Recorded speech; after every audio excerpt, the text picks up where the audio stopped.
IPL season 19 లో Punjab Kings జైత్రయాత్ర కొనసాగుతోంది. లక్నోతో జరిగిన మ్యాచ్లో పంజాబ్ 54 పరుగుల తేడాతో ఘన విజయాన్ని సాధించింది.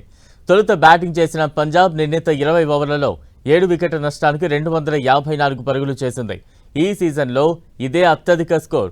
కొండంత లక్ష్య చేతనలో లక్నో 200 స్కోర్కు పరిమితమైంది. Rishabh Pant 43, Markram 42, Mitchell Marsh 40, Ayush Badoni 35 పరుగులు చేశారు. పంజాబ్ బౌలర్లలో మార్కో యాన్సెన్ 2, హర్షదీప్ సింగ్, విజయ్ కుమార్ అలాగే యుజ్వేంద్ర చాహల్ ఒక్కో వికెట్ తీశారు. పంజాబ్ ఇప్పటివరకు 6 మ్యాచ్లు ఆడి 5 గెలిచింది. ఒక మ్యాచ్ వర్షం కారణంగా రద్దయింది. తొలుత పంజాబ్ బ్యాటర్లలో ప్రియాం షార్యా 93, కూపర్ కనోలి 87 విధ్వంసం సృష్టించారు. ఈ జోడీ రెండో వికెట్కు 80 బంతుల్లోనే 182 పరుగుల భాగస్వామ్యం నెలకొల్పింది. స్టైనిస్ 29, శశాంక్ సింగ్ 17 పరుగులతో మెరుపులు మెరిపించారు.